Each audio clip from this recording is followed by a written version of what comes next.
छांगुर बाबा को लेकर रोज बड़े खुलासे हो रहे हैं। इस बीच धर्मांतरण केस में चौंकाने वाला खुलासा हुआ है।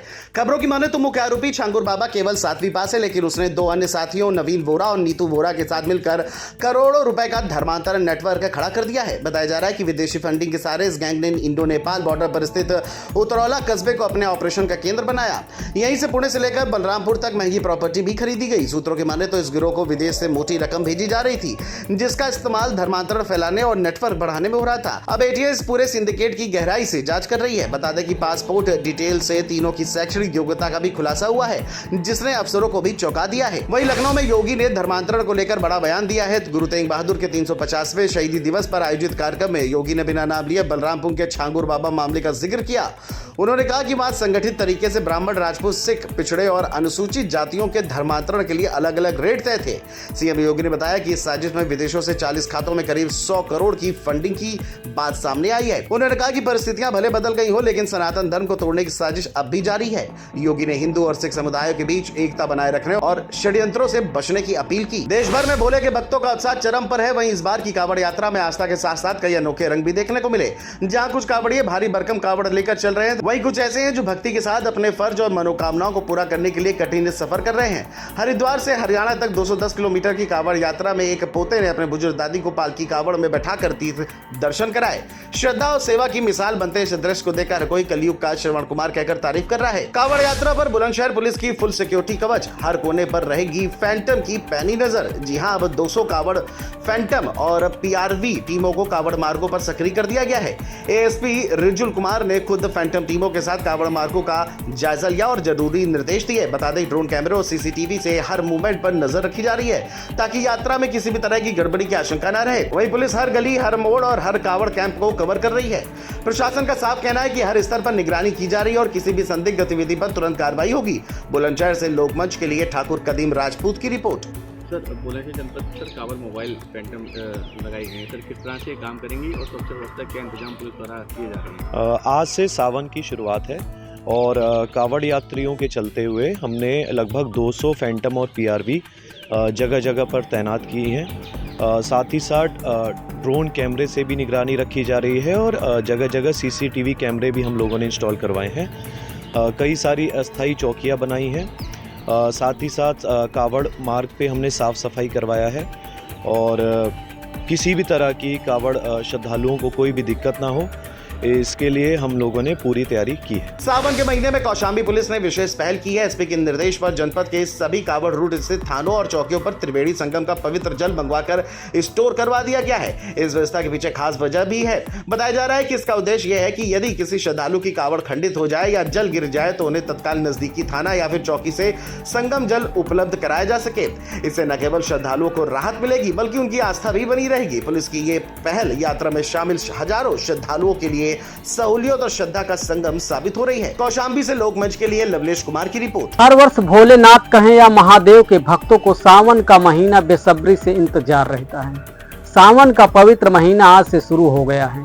लोगों में मान्यता है कि सावन के महीने में हर दिन विशेष रूप से सावन सोमवार के दिन भगवान शिव की पूजा उपासना करने से जीवन के हर तरह की सुख, समृद्धि और ऐशो आराम की प्राप्ति होती है। वहीं कौशाम्बी जनपद की बात करें तो कौशाम्बी जनपद के नगर पालिका परिषद मंझनपुर नगर पालिका अध्यक्ष द्वारा कांवड़ यात्री और शिव भक्तों को आज अंग वस्त्र देकर प्रसाद वितरण करते हुए जोश और जयकारों के साथ शिव भक्त की आराधना करते हुए पूजा पाठ कराते हुए सभी शिव भक्तों को बाबा बैजनाथ धाम के लिए रवाना किया गया। लोकमंच कौशाम्बी से लवलेश कुमार। अगली खबर कासगंज से है, जहां साहबर कोतवाली क्षेत्र में एक हादसे ने हर किसी को झकझोर दिया है। दरअसल चांदी चौकी पर तैनात होमगार्ड सुरेश कुमार ड्यूटी खत्म करके बाइक से घर लौट रहे थे, तभी सेवनपुर गांव के पास एक कैंटर ने जोरदार टक्कर मार दी। टक्कर इतनी तेज थी कि सुरेश कुमार उछलकर नहर में जा गिरे और लापता हो गए। सूचना पहुंची पुलिस ने गोताखोरों की मदद से रेस्क्यू ऑपरेशन शुरू किया।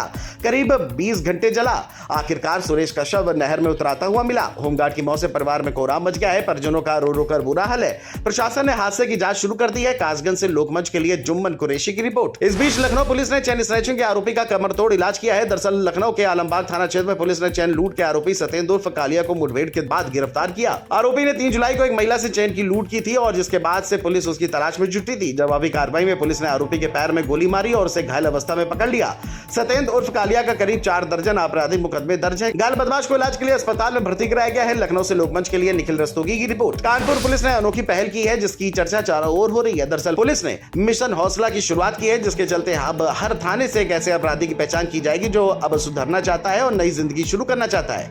इस मिशन के तहत पुलिस न केवल उन्हें अपराध से दूर रहने की राह दिखाएगी बल्कि कारोबार शुरू करने में आर्थिक मदद और प्रशिक्षण भी देगी, जिसके बारे में अहम जानकारी कानपुर के जेसीपी आशुतोष कुमार ने दी है। जो लड़के फर्स्ट टाइमर अपराध हैं या जो सुधर सकते हैं जिनकी उम्मीद है, ऐसे लोगों की लिस्ट मांगी गई कि प्रत्येक थाने से कम एक व्यक्ति का नाम दिया जाए जिसको कि हम पुलिस सुधारने का प्रयास करेगी। ऐसा माना जा रहा है कि मिशन हौसला लोगों को दूसरा मौका देने की पहल है ताकि वे जिम्मेदार नागरिक बनकर समाज की मुख्यधारा से लौट सके। कानपुर से लोकमंच के लिए मुकेश गौतम की रिपोर्ट। इस बीच प्रतापगढ़ पुलिस को बड़ी सफलता हासिल हुई है जहां पुलिस ने 20 करोड़ की साइबर ठगी का पर्दाफाश किया है। साइबर थाना और साइबर सेल की संयुक्त कार्रवाई ने 3 शातिर ठग अंकित पाल, अनुराग शुक्ला और शिवम तिवारी को गिरफ्तार किया है। ये आरोपी टेलीग्राम का ग्रुप बनाकर फर्जी ट्रेडिंग, गेमिंग ऐप और लोन के झांसे से लोगों से ठगी करते थे। पुलिस ने इनके पास से 2 स्मार्टफोन, 34 QR कोड बरामद किए हैं। जांच में सामने आया कि 16 राज्यों में 55 शिकायतों के जरिए करीब 20 करोड़ रुपए की ठगी की थी। वहीं एसपी डॉक्टर अनिल कुमार ने प्रेस कॉन्फ्रेंस में इसके बारे में पूरी जानकारी दी। इस गैंग के विरुद्ध 55 शिकायतें अभी तक एनसीआरपी पोर्टल पे इनके विरुद्ध 16 राज्यों के पीड़ितों की दर्ज है और इन शिकायतों में लगभग 20 करोड़ से अधिक की फ्रॉड इनके द्वारा पीड़ितों के साथ किया गया है। फिलहाल पुलिस मामला दर्ज कर आगे की कार्रवाई में जुटी है। प्रतापगढ़ से लोकमंच के लिए अरविंद यादव की रिपोर्ट। इस बीच हमीरपुर के राजकोटवाली क्षेत्र से मारपीट का हैरान कर देने वाला वीडियो सामने आया है जो सोशल मीडिया पर वायरल हो रहा है। वीडियो में 4 दबंग छात्रों को एक छात्र की बेरहमी से पिटाई करते देखा गया। दबंगों ने उसे बेल्ट, लात और घूसे से जमकर पीटा। छात्र के चीखने के बावजूद दबंग नहीं रुके। वीडियो में देखा गया कि एक शख्स ने मौके पर पहुंचकर छात्र को दबंगों से बचाया वरना स्थिति और बिगड़ सकती थी। बताया जा रहा है कि घटना किसी निजी विवाद को लेकर हुई लेकिन अभी तक इसकी पुष्टि नहीं हो सकी है। घटना के वायरल होते ही पुलिस और प्रशासन हरकत में आ गए हैं। वाली पुलिस मामले की तफ्तीश में जुटी है और दोषियों के खिलाफ कार्रवाई की बात कह गई है। हमीरपुर से लोकमंच के लिए विवेक पाल की रिपोर्ट। एक बार फिर से बाबा के बुलडोजर की स्टीयरिंग श्रावस्ती की ओर घूम गई है जहां बिनगा तहसील के गुलरा पर सोहना गांव में प्रशासन ने बड़ी कार्रवाई करते हुए सरयू नहर विभाग की जमीन पर बने 14 मकानों को बुलडोजर से गिरा दिया है। आरोप है कि इन मकानों को सरकारी जमीन पर अवैध रूप से कब्जा कर बनाया गया था। प्रशासन की ओर से पहले ही नोटिस जारी किया गया था लेकिन जब कार्रवाई शुरू हुई तो लोग घर छोड़कर भाग गए। कई परिवारों का सम्मान तक नहीं बचा। पीड़ितों का दावा है कि उनके पास जमीन के पट्टे हैं लेकिन प्रशासन ने कोई सुनवाई नहीं की। भारी पुलिस बल की मौजूदगी में कार्रवाई हुई और मौके पर किसी की दलील नहीं मानी गई।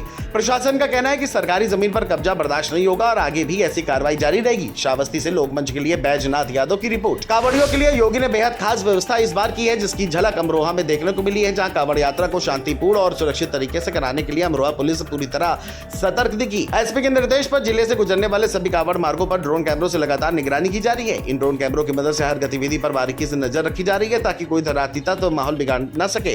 इसके साथ ही पुलिस बल की तैनाती और ट्रैफिक कंट्रोल के भी बड़े इंतजाम किए गए हैं। श्रद्धालुओं को सुरक्षित और सुगम रास्ता मिले इसके लिए हर स्तर पर प्रशासन पूरी चौकसी बरत रहा है। अमरोहा से लोकमंच के लिए इकबाल अंसारी की रिपोर्ट। आगरा में इस वक्त अफरा तफरी का माहौल हो गया जब संदिग्ध हालत में 2 मासूमों की मौत हो गई। बताया जा रहा है कि घटना थाना कागारोल कस्बे में हुई। परिजनों के मुताबिक पिता हलवाई की दुकान से दूध लाया था जिसे पीने के बाद 11 महीने के अवान और 2 साल की माहिरा सो गए। रात में दोनों की हालत बिगड़ गई जिसके बाद बच्चों की रहस्यमयी मौत को लेकर परिवार में कोहराम मच गया। मामले की गंभीरता को देखते हुए फॉरेंसिक टीम को मौके पर बुलाया गया और साक्ष्य जुटाए जा रहे हैं। पुलिस व एसीपी गहन जांच में जुटे हैं। फिलहाल पुलिस आगे कार्रवाई में जुटी है। अब आगे क्या निकलकर सामने आता है ये देखने वाली बात होगी। आगरा से लोकमंच के लिए रविंद्र सेजवार की रिपोर्ट। सूचना पर जब थाना पुलिस मौके पर आई तो पता चला कि 2 बच्चे उनके पिताजी रात में हलवाई की दुकान से दूध लेकर आए थे। बच्चों की मां ने उनको दूध पिलाया। रात्रि में ही एक बच्चे की तबीयत खराब हुई, उसकी मौके पर मृत्यु हुई। दूसरी बच्ची जो 2.5 वर्ष की महिला है उसको अस्पताल में उन्होंने भर्ती कराया था जिसके इलाज के दौरान मृत्यु हो गई।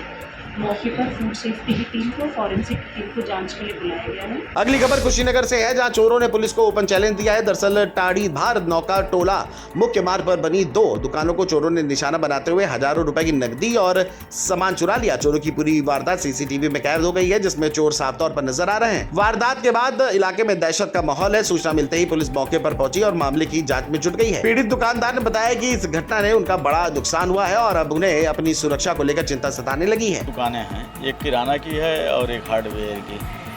हमारे छत के रास्ते बगल से चढ़ के एक ही लड़का जो दिख रहा है कैमरे में 4:16 पर वो सीढ़ी पे मैंने उसको रिकॉर्ड किया है। बाकी भी हम सीसीटीवी कैमरे चेक कर रहे हैं। 4:16 से लगभग 4:40 तक हमारे दुकान में उसने चोरी किया है।